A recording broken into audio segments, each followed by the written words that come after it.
जय भारती। नमस्कार। आज हम लोग भागवत गीता में पंच क्लेश के बारे में वर्णन है। तो भागवत गीता के 12वें अध्याय के 5वें श्लोक में इसके विषय में कहा गया है। तो पहले श्लोक पढ़ते हैं।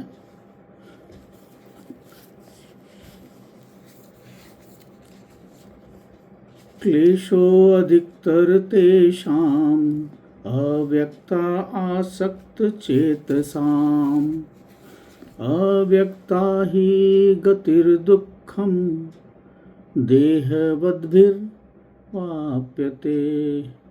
तो भगवान कहते हैं कि उन सच्चिदानंद निराकार ब्रह्म में आसक्त चित्त वाले पुरुष के साधन में परिश्रम विशेष है, यानी एक तरह से आप कह सकते कष्ट विशेष है, क्योंकि देहाभिमानियों के द्वारा अव्यक्त विषयक गति दुख पूर्वक प्राप्त की जाती है। मतलब कहना है कि इसको मतलब कविता के रूप में इसको देख लेते एक बार। कविता के रूप में इस तरह है, उनको होती प्राप्त विशेष बाधा कष्ट परिश्रम, उनको होती प्राप्त विशेष बाधा कष्ट परिश्रम जो मनासक्त है मार्ग निर्गुण निराकार ब्रह्म, जो निर्गुण निराकार ब्रह्म पर अपने मन को उन्होंने लक्षित कर दिया है, उसे विशेष कष्ट होती है, क्योंकि देहाभिमान भावना है पंच क्लेश से युक्त, अतः अव्यक्त उपासना की गति अति दुर्गम। कह रहे हैं कि जो सगुण उपासना है वो पंच क्लेश से युक्त है, इसीलिए अव्यक्त उपासना जो है वो निर्गुण की जो उपासना है वो अति दुर्गम है। कहने का है कि सगुण भी कठिन है और निर्गुण तो अत्यंत कठिन है, यही कहना चाह रहे हैं भगवान। तो हमें ये समझना होगा कि इसमें जो हमारे को जो पंच क्लेश की बात कही गई है, जहाँ क्लेश शब्द आया है, तो ये पंच क्लेश जो है वो क्या है? वो जो पंच भूतों से उत्पन्न ये पंच क्लेश हैं, और ये हैं जैसे अविद्या है, अस्मिता है, राग है, द्वेष है और अवनिवेश है। तो अब इसको एक एक करके देखते हैं। इसके बारे में पतंजलि में भी योग सूत्र में भी, पतंजलि के योग सूत्र में भी इसका वर्णन है। तो अब एक एक करके इसको देखते हैं। अविद्या का मतलब है अज्ञान, मूल अज्ञान। यहाँ अविद्या का अर्थ जो है कि जानना नहीं है, परंतु गलत जानना है। जैसे रस्सी है, उसको आपने सांप जान लिया, तो ये गलत जानना। नहीं जानना वो तो एक बात है, पर यहाँ गलत जानना।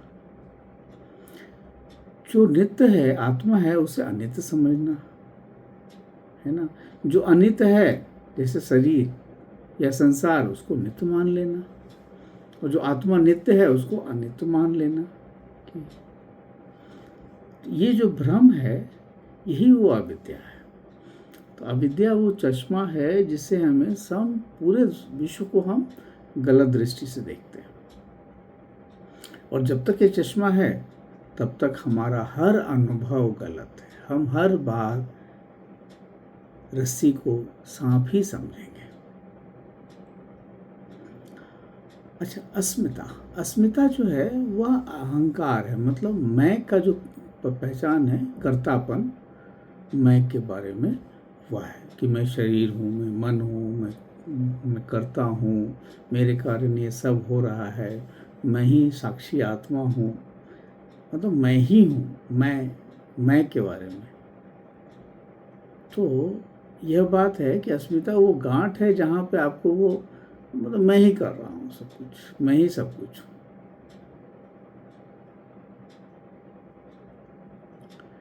तो फिर आप फिर तो दुख का कारण ही बनेगा। आपने एक नई गाड़ी खरीदी, आपको ऐसा लग रहा है गाड़ी आई आप है, गाड़ी को थोड़ा चोट लग जाए, फिर आप देखिए आपकी स्थिति। उसी तरह शरीर, उसी तरह मन, कि मैं मन हूँ, मैं सोच रहा हूँ। आप ये मन नहीं है, ये सब यही आपकी जो यही अविद्या है। आप असली में रस्सी हैं, आप अपने को सांप समझ रहे हैं। तो ये अस्मिता जो अहंकार की भावना है, मैं है ना। तो तीसरा है राग। राग मतलब आसक्ति, मतलब जो चीज़ हमें चाहिए वो विषय से हमें राग हो जाता है कि हमें वो चीज़ बार बार चाहिए, और नहीं मिलने पर क्रोध होता है। तो यह जो है मतलब दूसरी चीज़ों पर निर्भर होने का जो प्रक्रिया है वो राग है, और राग की पूर्ति नहीं होगी तो फिर क्रोध आएगा। उसी तरह द्वेष, कुछ चीज़ें हमें नहीं चाहिए, उससे हमें घृणा है, और अगर वो मिल जाएगी तो फिर हमें क्रोध आएगा। तो यह द्वेष है। और तीसरा है अभिनिवेश। अभिनिवेश यह है कि मृत्यु का भय, जीवन शरीर से चिपकाओ, जीवन से चिपकाओ, मरने का भय, असुरक्षा। और यह जो है वो तो मतलब बहुत पढ़े लिखे ज्ञानी लोग में भी ये हो सकता क्या है। तो ये बड़े सूक्ष्म रूप से बैठ के रहता है, मतलब ज्ञानी लोगों के अंदर भी रह सकता है। ये आपकी जो अभिनिवेश की बात है। तो अब यह है कि अब हमें ये समझना है कि अज्ञान से जो है वो अहंकार आएगा। आप शरीर नहीं है, आप साक्षी हैं, पर आपको लग रहा है ना कि मैं शरीर हूँ, मैं मन हूँ, तो अहंकार आएगा। अहंकार से फिर आपको, सब शरीर है तो शरीर को कुछ अच्छा लगता है, कुछ अच्छा नहीं लगता है, और जो अच्छा नहीं लगता है वो द्वेष है, जो अच्छा लगता है वो राग है, और दोनों की पूर्ति नहीं होने से क्रोध आएगा। और फिर भय। तो इसीलिए ये चीज़, अब इसका उपाय क्या है, समाधान क्या है? समाधान यही है कि ज्ञान, अविद्या का नाश होना, साक्षी भाव, अस्मिता के ठीक उल्टा, वैराग्य जो राग से अलग हो या राग द्वेष से अलग हो, मुक्ति हो, और अभिनिवेश जो मृत्यु का भय है, उसमें आत्मबोध हो जाएगा तो आपको पता चल जाएगा कि आत्मा की तो मृत्यु होती नहीं है, वो तो अनित्य है। फिर वो आपका भय वो खत्म हो जाएगा। तो यही समाधान है। तो इसी पंच क्लेश के विषय में बात करना था। बड़ा ही सुंदर श्लोक भी है, और